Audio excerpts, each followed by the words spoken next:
इस international space station में, जो कि धरती से 400 किलोमीटर ऊपर 28,000 किलोमीटर प्रति घंटे की रफ्तार से धरती के चारों तरफ चक्कर लगा रहा है, जिसमें 3 कमरे प्रॉपर तरीके से बने हुए हैं, जहां पर जाकर हमारे जो ये एस्ट्रोनॉट्स हैं ये रहते हैं।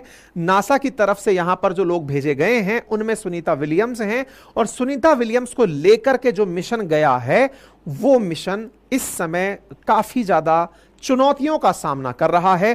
क्या वो वापस आ पाएंगी? कहीं ऐसा तो नहीं कि इंटरनेशनल स्पेस स्टेशन में पहुंच तो गई, लेकिन आ ना पाने की कमी के चलते सुनीता विलियम्स का वहां अटकना हमें कल्पना चावला की तरह कुछ दुखद दिन तो नहीं दिखा देगा। आपको याद होगा भारतीय मूल की अंतरिक्ष यात्री कल्पना चावला जो नासा की तरफ से मिशन कोलंबिया में उड़ी थी, लेकिन जब वो वापस पृथ्वी पर लौट रही थी तो उनका मिशन फेल हो गया, दुर्घटनाग्रस्त हो गया, और उनके साथ बैठे हुए तमाम यात्री उस मिशन के अंदर कहीं ना कहीं ईश्वर को प्राप्त हो गए।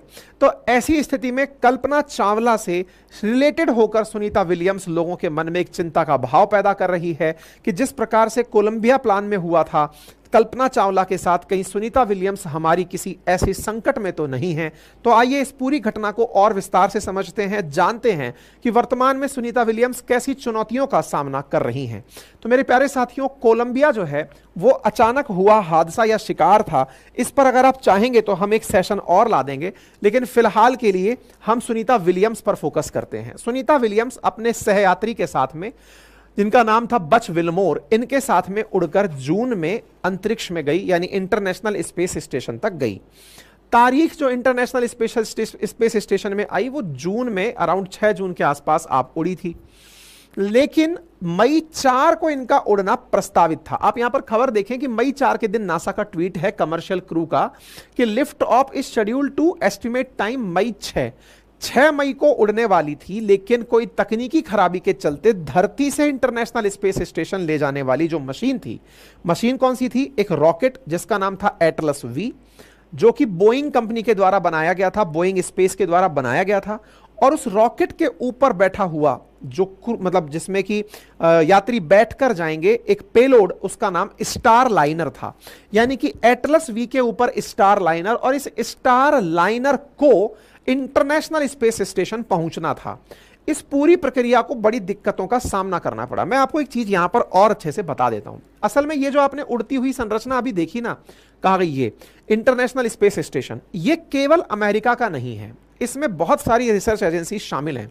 अमेरिका का नासा शामिल है, रूस का रॉसकॉस्मोस शामिल है, यूरोपियंस का ईएसए शामिल है, कनाडा का सीएसए शामिल है, और जापान का जाक्सा शामिल है। इन 5 एजेंसीज ने मिलकर के इस इंटरनेशनल स्पेस स्टेशन को 1990s में छोड़ा था, ताकि अंतरिक्ष में 400 किलोमीटर ऊपर जाकर देख सकें कि क्या फर्क पड़ता है पृथ्वी की ग्रेविटी अगर ना हो, प्लस अंतरिक्ष में रहते हुए पृथ्वी पे हो रहे चेंजों का बहुत अच्छे से अवलोकन किया जाए।